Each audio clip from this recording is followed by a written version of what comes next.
আপনি এখন শরীর নিয়ে খুবই চিন্তিত। খাওয়া দাওয়া মেপে করছি, কিন্তু তাও সেই ফিটনেস নেই। স্থূল হয়ে যাচ্ছি দিন দিন।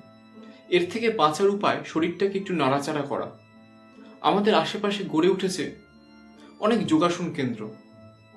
আমরা আবার যোগাসন করার সময় বিশেষ কিছু শব্দ ব্যবহার করছি। মনঃসংযোগ করতে ওম ওম বারংবার বলছি। ভাবা হচ্ছে মন্ত্র পাঠ করে যোগ অভ্যাসে অতি সহজেই চেতনার সর্বোচ্চ স্তরে যাওয়া যায়।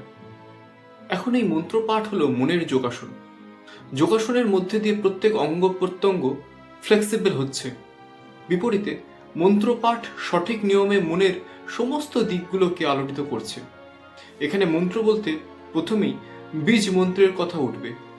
এক পদাংশ বা অক্ষরের সংস্কৃতে এই মন্ত্র অত্যন্ত শক্তিদার। বিপরীতে আছে শক্তি মন্ত্র, যা একটু জটিল। এই শক্তি মন্ত্রই আমাদের কুণ্ডলিনী শক্তিকে জাগতে সাহায্য করে। পরবর্তী পর্যায়ে বীজ মন্ত্র ও শক্তি মন্ত্র নিয়ে বিস্তারিতভাবে আলোচনা হবে। ধন্যবাদ।